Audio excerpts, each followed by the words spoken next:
139 વર્ષ પહેલાં થઈ, જેનો અખંડ જ્યોત 139 વર્ષથી ચાલુ છે.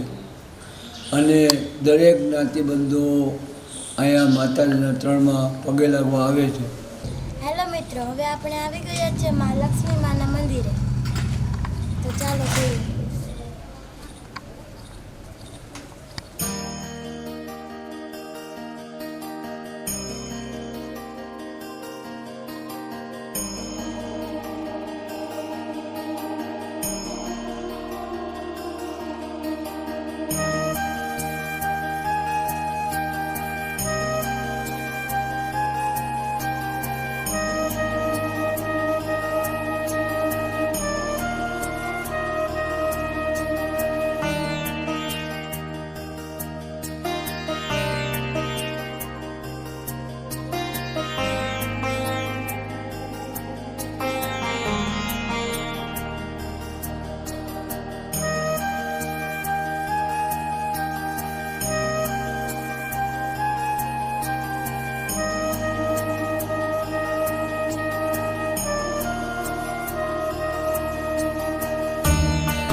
અહીંના પૂજારીની આ મંદિર વિશે થોડી માહિતી પૂછીશું.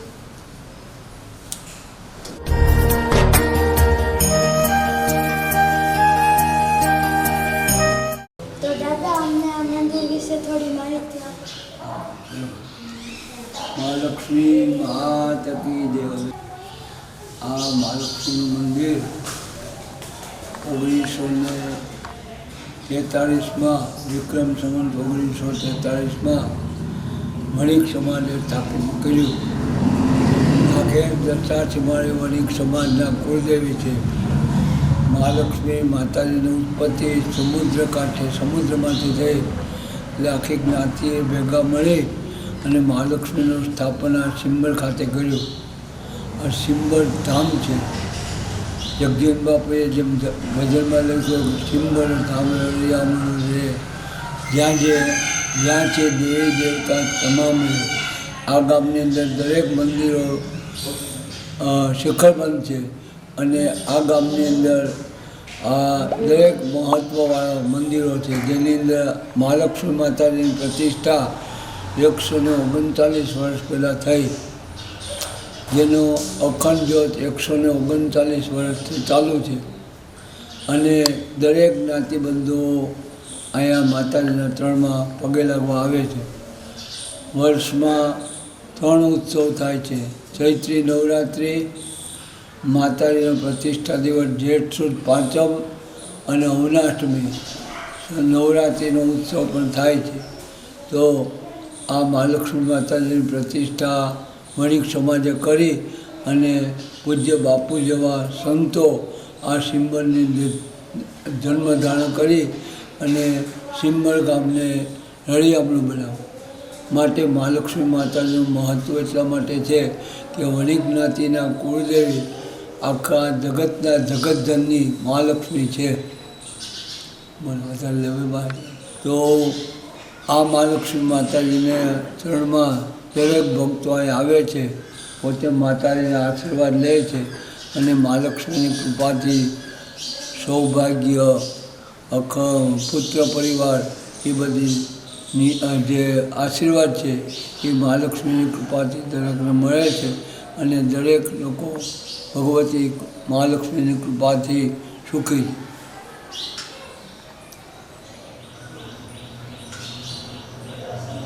કેટલા 150 વર્ષ?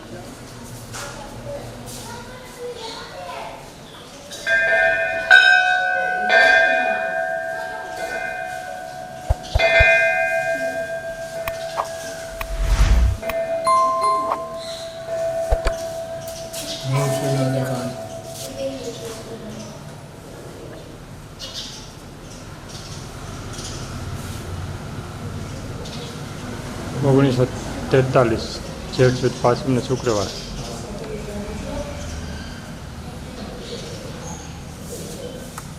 ફક્ત દશા સમય જ્ઞાતિ સમાજનો જ ફક્ત બીજો કોઈ નહીં.